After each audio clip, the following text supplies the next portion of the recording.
2 बार 3 बार 4 बार पढ़िए समझ आएगी। पता है, मैं तो सरकारी स्कूल में पढ़ा था अपने गांव में, ठीक है। बाद में दिल्ली आए हम तो ट्रेन पकड़ पकड़ के।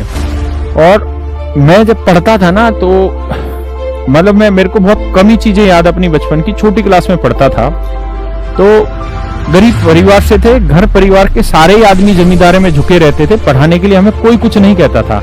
हमारे डंडे से पिटाई नहीं होती थी जैसे आजकल हमारे बच्चों की या तुम्हारी उम्र के बच्चों की हुई होगी, पढ़ ले हरामखोर पढ़ ले, ऐसा नहीं होता था। हमारे गांव में उस समय पानी नहीं होता था, मीठा खारा पानी था। हम 8-8 9-9 किलोमीटर दूर से लेके आते थे पानी, ठीक है। उस समय घर वाले पढ़ने की नहीं कहते थे, उस समय कहते जा खेत में पानी बढ़ाया, पुराने काम। छोटे छोटे बच्चे थे हम, 4-4 5-5 6-6 साल के, तब भी इसे हम काम करने लग गए थे, हमें कोई नहीं कहता था। मेरी एक ताई थी, वो घर में रहती थी, तो उसको मैं याद करके सवाल सुनाया करता था। तो मैं क्वेश्चन भी याद किया करता था और सॉल्यूशन, क्योंकि वो भी पढ़ी लिखी नहीं थी। तो उनको पहले मैं क्वेश्चन सुनाया करता था, फिर उसी क्वेश्चन का मैं आंसर सुनाया करता था।